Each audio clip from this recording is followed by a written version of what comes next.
विधानसभा चुनाव ड्यू हैं, उत्तराखंड में चुनाव होने हैं, तो हर कार्यकर्ता की इच्छा होती है कि वो भी अपनी दावेदारी करे, क्योंकि ये भारतीय जनता पार्टी है, किसी परिवार की पार्टी नहीं कांग्रेस की तरह। कांग्रेस में तो पिछले 20 सालों से आप देख रहे हैं कि एक ही व्यक्ति है और उसका टिकट फाइनल है। भारतीय जनता पार्टी में जब चुनाव आते हैं तो कोई भी दावेदारी कर सकता है, छोटा से छोटा कार्यकर्ता। तो उन्हीं में से एक मैं भी हूँ, एक कार्यकर्ता मैं भी हूँ, तो मैं भी दावेदारी करूँगा। और मैंने समाज में इस उत्तरकाशी के लिए, उत्तराखंड के लिए और खासकर गंगोत्री विधानसभा में बहुत सारे काम किए हैं और कुछ जनहित मुद्दों को लेकर मैं सड़कों पे आंदोलन भी किए हैं। मैं हाई कोर्ट गया हूँ 4 बार। जैसे कि उत्तरकाशी का जो छूटा हुआ हिस्सा था, जिसमें गंगोत्री विधानसभा की 7 पट्टियाँ थी और संपूर्ण उत्तरकाशी था, इसको ओबीसी का दर्जा देने के लिए मैंने बहुत सारे दस्तावेज इकट्ठे किए और मैंने 5 साल मुकदमा लड़ा माननीय उच्च न्यायालय नैनीताल में।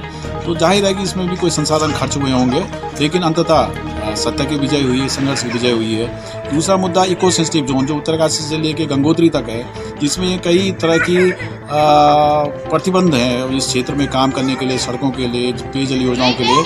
तो ये काला कानून यहाँ पे साबित होगा। तो इसके खिलाफ भी मैं 2 बार हाई कोर्ट गया हूँ और अब हमारी सरकार ने इस कानून में काफ़ी शिथिलता दी है। तो इस तरह के काम है। एक हर्षिल इनर लाइन को लेके जो 1962 की चाइना के युद्ध में प्रतिबंधित कर दिया गया था और लंबे समय से 1962 से ये मांग थी कि हर्षिल, क्योंकि मिनी स्विट्जरलैंड कहा जाता है इंडिया का, तो यहाँ विदेशी टूरिस्टों के जाने पे, जो विदेशी पर्यटक हैं उनके जाने पे यहाँ प्रतिबंध था। तो लंबे समय से 1962 से ये मांग थी कि इसको इनर लाइन से मुक्त किया जाए। उसके लिए मैं 2015 में अपने उत्तराखंड सरकार से और केंद्र सरकार तक गुहार लगाई, दस्तावेज भिजवाए और हर्षिल इनर लाइन से मुक्त हुआ। नीलम घाटी सिंगल विंडो सिस्टम बना, वहाँ टूरिस्ट जा सकता है। ऐसे हमने जो नगुण सुहाखोली मार्ग है, जब टिहरी बांध बना है, तो हमारी जो मूल सड़क देहरादून आने जाने के लिए थी वो डूब गई थी। उसके बाद जो नई सड़क बनी तो हमारी दूरी बढ़ गई थी राजधानी तक जाने में। हमें उत्तरकाशी से देहरादून पहुंचने में 220 किलोमीटर का समय देना पड़ता था, घंटों हमें इसी आवाजाही में लगता था। तो हमने बीच की एक जो सड़क है जो आज बन के तैयार हो गई, इसके लिए मैंने 2 साल उत्तरकाशी में आंदोलन चलाया और आज ये नगुण सुहाखोली देहरादून जो मोटर मार्ग है ये बन के तैयार है, आज इससे आवाजाही हो रही है। तो अब उत्तरकाशी से देहरादून मात्र 140 किलोमीटर है। तो इस तरह के हमारे कई संघर्ष हैं। तो हम संघर्ष के साथ जनता के लिए संघर्ष कर रहे हैं, इस विधानसभा के लिए संघर्ष कर रहे हैं। तो विधानसभा भी देखेगी, गंगोत्री के लोग भी देखेंगे और पार्टी भी देखेगी। जो अच्छा कार्यकर्ता होगा उसी को टिकट मिलेगा और टिकट जिसको भी मिलेगा पार्टी पूरी तरह से उसी के साथ खड़ी होगी। और मैं भी एक दावेदार हूँ। अब देखो, प्रभु की जैसी इच्छा होगी, माँ गंगा की जैसी इच्छा होगी, काशी विश्वनाथ जी की जो इच्छा होगी, टिकट मिलेगा तो पूरा दावेदारी के साथ फिर से फतेह करेंगे और निश्चित है कि दोबारा हमारी सरकार आएगी उत्तराखंड में। आप ये कह रहे हैं मतलब कि आप भाजपा के टिकट पर ही चुनाव लड़ेंगे? बिल्कुल, क्योंकि मैं भारतीय जनता पार्टी का एक छोटा सा कार्यकर्ता हूँ, सक्रिय कार्यकर्ता हूँ और डेडिकेटेड कार्यकर्ता हूँ। तो टिकट की दावेदारी करनी हमारी नैतिकता भी है, हमारी उम्मीदें भी रहती हैं कार्यकर्ताओं की, और टिकट मिलेगा तभी चुनाव लड़ेंगे।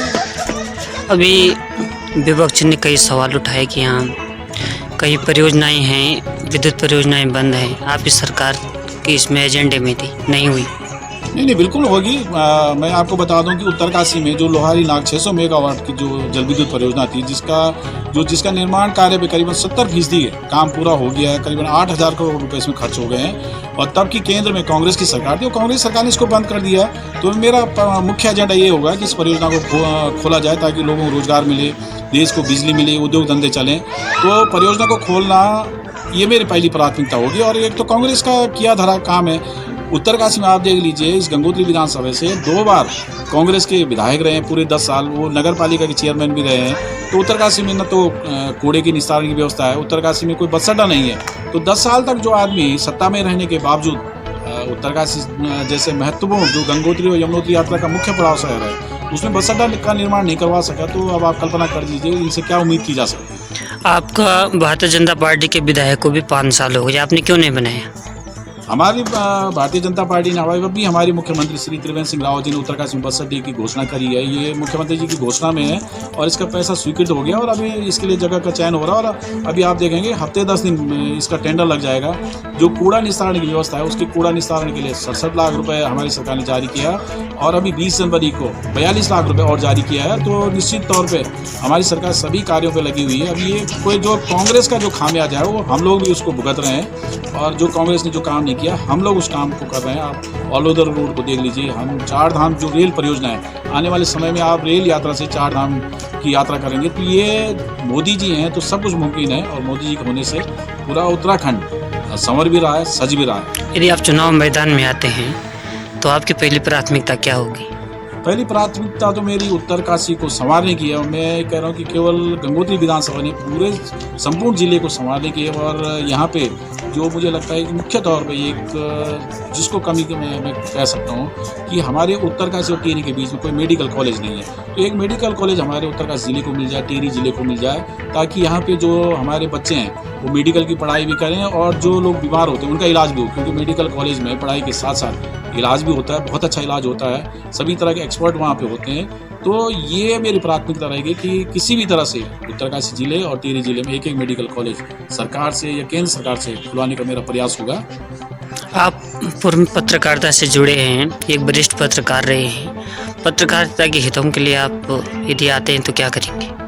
पत्रकार, क्योंकि मेरा जो बुनियादी पेशा है वो पत्रकार ही है, और मैं पत्रकारों की पीड़ा को समझता हूँ। तो पत्रकारों के कल्याण के लिए मेरी प्राथमिकता होगी कि उनके कल्याण के लिए कुछ ठोस कदम उठाए जाएं। जैसे पत्रकार लोग हमारे जिलों में कमराओं से खबरें लेके आते हैं तो बड़ी कठिनाइयों के साथ आते हैं, लेकिन उस तरह की सुविधाएं उनको उस संस्थान से नहीं मिलती है जिस संस्थान से वो लोग काम करते हैं। तो सरकार की भी जिम्मेदारी बनती है कि जैसे एक बीमा पॉलिसी उनकी हो बढ़िया सी, उनके आवास के लिए जो स्थानीय लोग हैं, जो पत्रकार हैं, उनको स्थानीय स्तर पे उनको आवास के लिए भी ज़मीन उपलब्ध कराया जाए या मकान आवंटित किया जाए। और ये व्यवस्था है दूसरी जगहों पे।